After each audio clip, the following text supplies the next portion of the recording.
नमस्कार, अक्षर ज्योतिष में आपका स्वागत है। मैं पिंकी अग्रवाल, ज्योतिष विशारद। पहले वीडियो में हम ग्रह, भाव और राशियों के बारे में पढ़ चुके हैं। आज हम भावों को इलेबोरेट करेंगे कि किस हाउस से हमको क्या देख सकते हैं, हम क्या देखा जाता है, तभी हमें इनका संबंध स्थापित करना समझ में आएगा।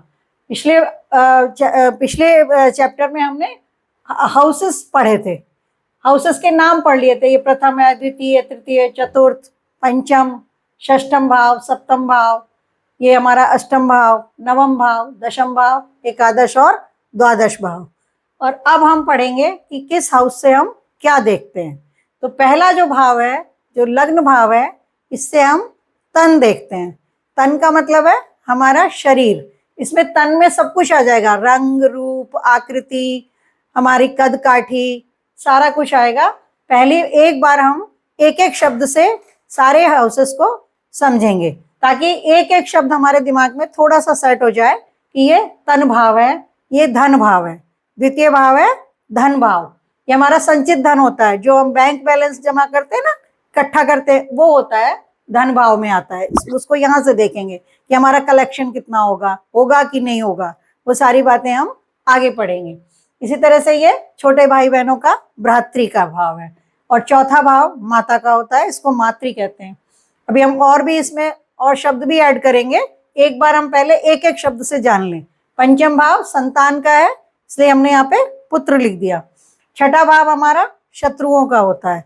इसी तरह से सातवां भाव कलत्र, कलत्र में मतलब पत्नी होता है, कलत्र माने, लेकिन ये पति और पत्नी अकॉर्डिंगली हो जाएगा। अगर कोई पुरुष की कुंडली है तो ये कलत्र भाव कहलाएगा, और अगर किसी स्त्री की कुंडली है तो ये पति का भाव, यानी स्पाउस का भाव है ये हमारे लिए। इस तरह से हमारा ये अष्टम भाव आ गया। अष्टम भाव है आयु का भाव है, आयु का भी कहते हैं इसे, और मृत्यु भाव भी कहते हैं। अब इससे चूंकि अगर हम मृत्यु देखेंगे तो जीवन भी इसी से देखेंगे, तो जीवन और मृत्यु दोनों के लिए से मृत्यु भाव भी कहते हैं, आयु भाव भी कहते हैं। जो नवा भाव है हमारा, ये भाग्य का है, ये बहुत ही शुभ भाव माना जाता है। ये भाग्य का भाव है, इससे भाग्य को देखा जाता है कि भाग्य का हमारा क्या स्थिति है भाग्य की। और ये हमारा कर्म का भाव है, दशम भाव कर्म का कहलाता है। और एकादश भाव हमारा आय का कहलाता है। आय मतलब आमदनी, हम क्या कमाते हैं, क्या लाभ गेन करते हैं, ये यहाँ से देखते हैं।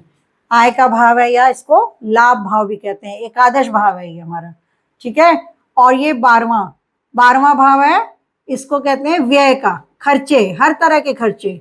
इसमें हमारे स्वास्थ्य का खर्चा भी आएगा, यानी कि स्वास्थ्य का खर्चा, यानी कि हमारी हेल्थ कब खराब हो रही है, तो इसमें हम और भी अभी शब्द जोड़ेंगे।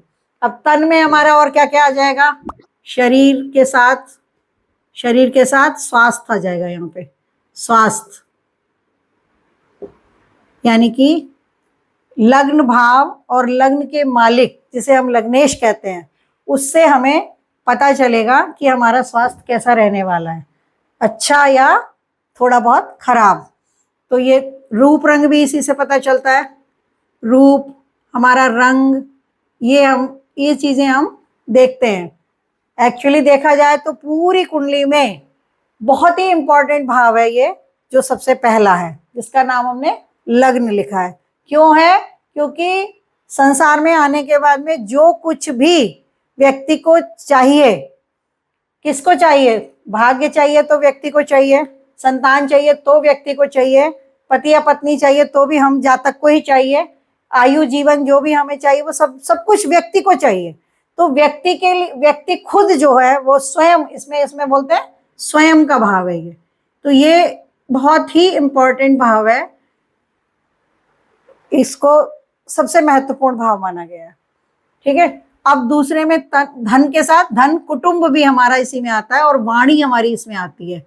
वाणी हम कैसी बोलेंगे, अच्छी बोलेंगे, खराब बोलेंगे, कड़वी बोलेंगे, सत्य बोलेंगे, असत्य बोलेंगे, क्या करने वाले हैं हम, कैसी वाणी बोलेंगे, ये इस हाउस से देखते हैं। धन, वाणी और कुटुंब, कुटुंब भी देखा जाता है, हमारा खानदान, परिवार, यहाँ से देखते हैं। छोटे भाई बहन के साथ साथ ये घर साहस का भी है, हिम्मत, साहस।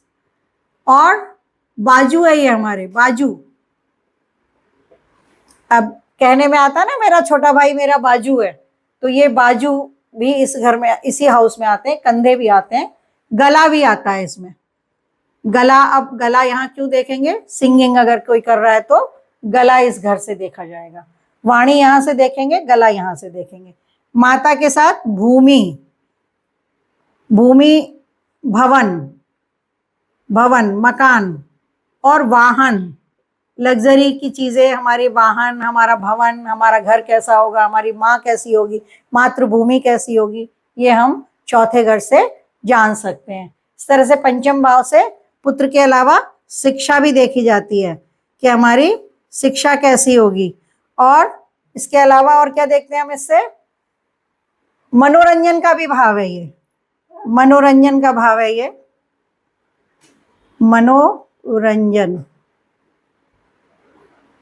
हाउसेस को थोड़ा थोड़ा जान जाएंगे, उसके बाद इसी तरह से हम, अभी तो हम ये जो हमारे जो 12 भाव हैं इनके गुणों को देख रहे हैं, फिर इसी तरह से हम राशियों के गुणों को देखेंगे और उसको फिर मिलाएंगे हम कि किस राशि के साथ कौन सा गुण मिलता है। ठीक है। शत्रु के साथ रोग, ऋण, रिपु, इस घर में रोग भी आते हैं।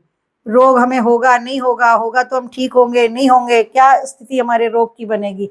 ऋण, कर्जे की स्थिति भी कभी कभी बड़ी भयानक हो जाती है परिवार में और व्यक्ति परेशान होता रहता है, तो रोग, ऋण और शत्रु या रिपु बोलते हैं इसको।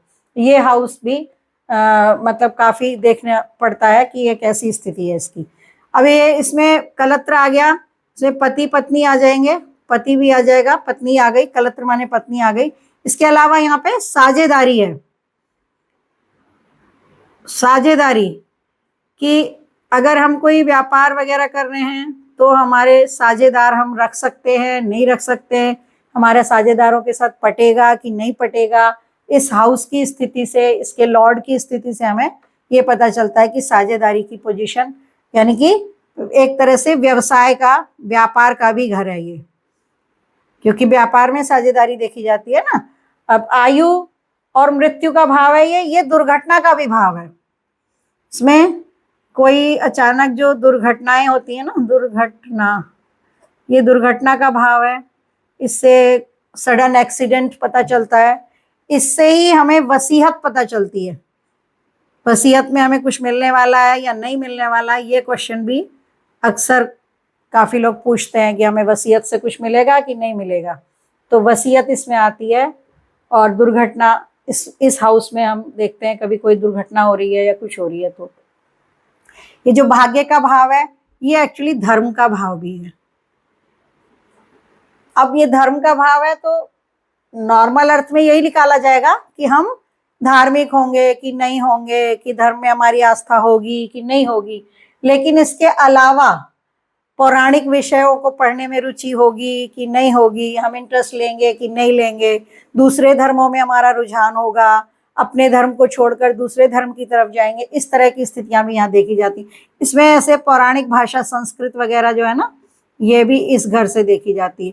और इससे पुरोहिताई देखी जाती है। पुरोहित होते हैं ना, पुरोहित पंडित जी लोग वगैरह, तो ये इस घर में आते हैं।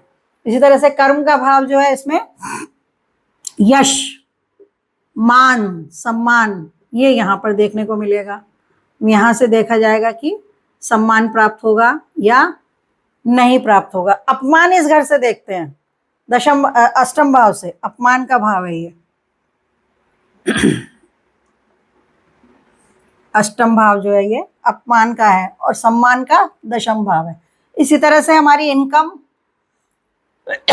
सॉरी इनकम हम यहाँ से देखते हैं, कहाँ कैसे तरीके से हम कमाएंगे वो देखा जाता है। इसी तरह से कॉमर्स, कॉमर्स जो विषय है, ये बीच में हम एक आध चीजें बता रहे हैं जो बीच बीच में याद रहेंगी। कॉमर्स विषय यहाँ से देखा जाता है, व्यापार का, क्योंकि उसमें भी हम आय करते हैं। व्यय का भाव जो है ये, इसमें शयन देखा जाता है, कैसे सोना है हुआ, हमें नींद अच्छी आएगी कि नहीं आएगी। ये जेल का भाव भी है, ये अस्पताल का भाव भी है ना। तो अभी हमने कुछ कुछ छोटे छोटे पॉइंट्स यहाँ पे नोट करने की कोशिश की है। और इसमें बढ़ते रहेंगे हमारे पॉइंट्स। जैसे कि इसमें हमारे सारे रिश्ते भी आ जाएंगे। माँ यहाँ आ गई, ये धर्म का भाव जो है ये पिता का भी भाव है। ये जो भाग्य का भाव है ना हमारा, ये पिता का भी है। तो माँ यहाँ से देखते हैं, पिता यहाँ से देखते हैं, छोटे भाई बहन यहाँ से देखते हैं, और बड़े भाइयों का ये वाला भाव है जहां से लाभ देख रहे हैं ना, ये बड़े भाई बहनों का है। बड़े भाई बहन वो इस घर से देखे जाते हैं। तो और भी हमारे सारे रिश्ते, पत्नी यहाँ आ गई, पति यहाँ आ गए। अब पति पत्नी यहाँ आ गए तो ससुर यहाँ आ जाएंगे। इसको इसी तरह से कैलकुलेट करेंगे। जैसे जातक के पिता यहाँ अपने नवम भाव में है, तो इसकी पत्नी के पिता इससे नवम भाव में होंगे। ये काउंट किया जाता है 1 2 3 4 जैसे है, तो 1 2 3 4 5 6 7 8 9 10 11 12। तो इसका तरीका ये होता है कि जातक के चौथे घर में उसकी माँ है, तो अब चौथे से चौथा अगर हम देखेंगे तो किसका होगा? माँ की माँ का, यानी कि नानी आ जाएंगी यहाँ पे हमारी। ठीक है, ऐसे हम सारे रिश्ते निकाल लेंगे। अब माँ, अब जातक का छोटा भाई बहन उसके तीसरे घर में है, ठीक है ना, 1 2 3। तो माँ के छोटे भाई बहन यानी कि मामा, छोटे मामा हमारे कहाँ आ जाएंगे? यहाँ आ जाएंगे छठे घर में, क्योंकि ये छठा घर जो है ये 4th से तीसरा है।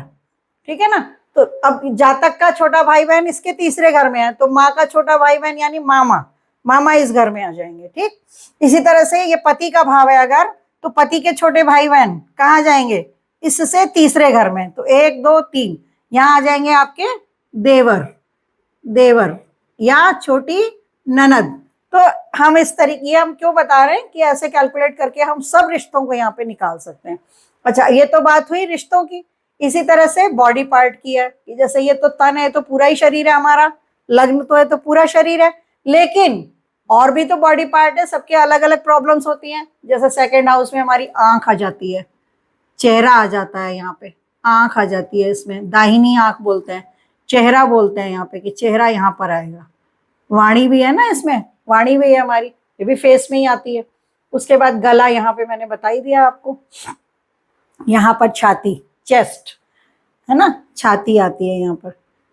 ऐसे ही हमारे पूरी बॉडी में ये पेट आ जाएगा, ये पेट का थोड़ा निचला हिस्सा आ जाएगा, ये हमारे जेनाइटल ऑर्गन्स हो गए, ये हमारा एनस पार्ट हो जाएगा।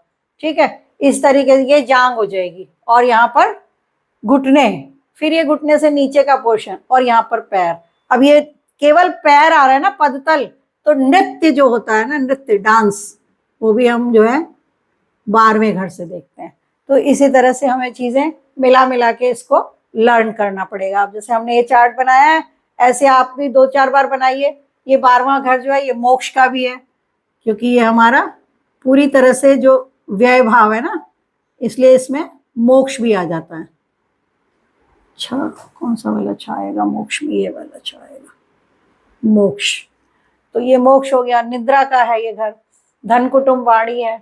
इसी तरह सेकंड हाउस में धन है, इकोनॉमिक्स सब्जेक्ट इसमें आता है। हमारा खान पान कैसा होगा, टेस्ट कैसा होगा, कोई मीठा पसंद करते हैं, कोई कड़वा पसंद करते हैं, कोई खट्टा, कोई नमकीन, तो हमारा जो खान पान है ना वो भी इस घर में आता है।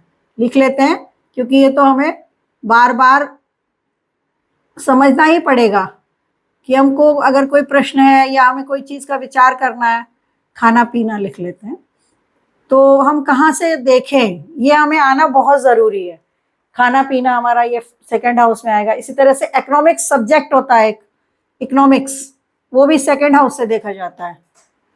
इकोनॉमिक्स लिख लेते हैं इसको भी, इकोनॉमिक्स, ठीक है, इकोनॉमिक्स, ये सब्जेक्ट भी हमारा सेकंड हाउस में आता है ना। इसी तरीके से परिश्रम, साहस, हिम्मत, पड़ोसी, ये हमारे पड़ोसियों का घर है, पड़ोसी भी होते हैं इसमें। जैसे राइट हैंड लेफ्ट हैंड होता है ना, वैसे पड़ोसी भी होते हैं। यात्राओं का है ये, छोटी यात्राओं का घर है ये। जैसे ट्रैवल करते हैं हम, एक शहर से दूसरे शहर में जा रहे हैं या एक राज्य से दूसरे राज्य में जा रहे हैं, तो थर्ड हाउस से देखा जाता है। लेकिन अगर लंबी यात्रा कर रहे हैं, विदेश जा रहे हैं, तो ये 12th हाउस से देखेंगे। फिर विदेश का घर ये हो जाता है, ये बहुत दूर है, तो ये विदेश का घर हो जाता है। ऐसे ही शिक्षा, संतान, मनोरंजन, ये हमारा पेट भी है। अभी आपको बताया था हमने, बॉडी पार्ट के हिसाब से देखें तो ये पेट है, ठीक है। भूमि, भवन, वाहन, लग्जरी की चीजें हमारी। होम साइंस सब्जेक्ट आ जाएगा, क्योंकि होम है ना, इसमें भवन है, भवन है तो भवन से संबंधित पढ़ाई। ऐसे ही भूमि है तो भूमि से संबंधित पढ़ाई। भूगोल, भूगोल विषय आता है इसमें। अगर विषय की बात करें कि कौन क्या विषय पढ़ेगा या किसको किस विषय में रुचि हो सकती है, तो ये भूगोल विषय यहाँ पर आता है, क्योंकि ये भूमि से भूगोल आ गया, भूमि के साथ रिलेटेड है ना। इसी तरह से भवन है, इसमें होम है, घर है, तो होम साइंस भी आता है इसमें, होम साइंस विषय इसमें आ जाता है। तो ये आप जैसे जैसे पढ़ेंगे, जैसे जैसे इसको बार बार देखेंगे और अलग अलग जगह किताबों में पढ़ेंगे, तो आपको पता चलेगा कि सारी ही चीजें इन्हीं 12 भावों में आ जाने वाली हैं। दुर्घटना बताया, जीवन, वसीयत, इसमें आते, हिस्ट्री सब्जेक्ट आता है इसमें। इसमें सब्जेक्ट की बात करें तो हिस्ट्री आती है यहाँ पर। हिस्ट्री, बहुत से लोगों, आपने देखा होगा हिस्ट्री में बहुत इंटरेस्ट लेते हैं, तो जरूर उनका कहीं ना कहीं इन्वॉल्वमेंट 8th हाउस से रहता है, रुचि पढ़ाई की। 5th हाउस पढ़ाई का भी है, शिक्षा का है ना ये। तो इनका संबंध अगर आपस में बने तो हो सकता है कि व्यक्ति हिस्ट्री सब्जेक्ट में इंटरेस्ट ले। तो इसी तरह से पौराणिक भाषा, इसमें टीचर भी आते हैं, पुरोहित है इसमें टीचर भी आते हैं, शिक्षक। आगे चल के कोई शिक्षक पढ़ाएगा, अगर टीचर बन रहा हो तो ये 9th हाउस का रोल हो सकता है। नौकरी, मान सम्मान, पिता का धन, यहाँ नौकरी भी देखी जाती है। कर्म है ना हमारे, तो इसमें नौकरी भी आ जाती है, कैसी नौकरी करेंगे ये इसमें आ जाती है। यश मिलेगा कि नहीं मिलेगा, मान सम्मान मिलेगा कि नहीं मिलेगा, कैसा मिलेगा, बीच बीच में हमें तकलीफ तो नहीं होगी, नौकरी हमारी बराबर चलेगी, या हो सकता है कि नौकरी बीच में ना चले या उसमें कोई हिंड्रेंस आने वाला है, तो वो भी हम यहाँ से देखते हैं। ये बड़े भाई बहनों का घर है, 11वां घर, इसमें कॉमर्स की पढ़ाई भी आती है। इसी तरह से 12वां घर हमने बता दिया आपको, नृत्य का है, डांस का हाउस है, ये डांस भी देखते हैं इससे। शयन कक्ष भी है, तो हमें पता चलता है कई लोगों की नींद बड़ी अच्छी होती है, पक्की घोड़े बेच के सोते हैं, और कईयों की नींद ऐसी होती है कि जरा सा कोई पास से गुजर गया, उसकी नींद टूट गई। तो ये हमें 12th हाउस बताता है, उसकी पोजीशन कैसी है, उसमें कैसे ग्रह पड़े, वहाँ का मालिक कैसा है, स्ट्रांग है कि कमजोर है, पीड़ित है या स्वस्थ है। तो नींद का भी एक सवाल बहुत आता है, बहुत सारे लोग इस बात से लेके बहुत परेशान रहते हैं कि भाई नींद अच्छी नहीं आती। और जेल का और विदेश का भी घर यही है, बीमारी का घर ये है, जेल विदेश का ये इसके सामने सामने पड़ते हैं ये घर, ठीक है। तो यहाँ पे हमने कुछ थोड़े से हमने देखे अभी ये कि कारकत्व, हाउसेस के कारकत्व देखे हैं। अब 12 और राशियां हमारी इन्हीं 12 भावों में घूमती रहेंगी, और फिर हम राशियों को, हाउसेस को और राशियों के गुणों को और हाउसेस के गुणों को मिला करके निकालने की कोशिश करेंगे कि कोई व्यक्ति के जीवन में कोई घटना किस रूप में घटने वाली है। तो आज के लिए इतना ही, और अगले वीडियो में हम अब राशियों के गुणों के बारे में भी पढ़ेंगे। तो आज के लिए इतना ही। अगर आपको इसके संबंधित कोई प्रश्न पूछना है, अगर आपको कोई चीज़ समझ में नहीं आई है, तो आप कमेंट बॉक्स में लिख सकते हैं। और अगर आपको अच्छा लग रहा है पढ़ाने का हमारा तरीका, तो आप इसको लाइक करिए। और अगर आप कुछ और समझना सीखना चाहते हैं इसी के बारे में, इसी लेसन के बारे में, तो फिर ज़रूर आप हमें बताइए, उसे हमें प्रेरणा मिलेगी कि आप क्या जानना चाहते हैं, और फिर हम उस कंटेंट को शामिल करेंगे। तो लाइक करिए, शेयर करिए और सब्सक्राइब करना बिल्कुल ना भूलिए। जय हिंद, जय भारत।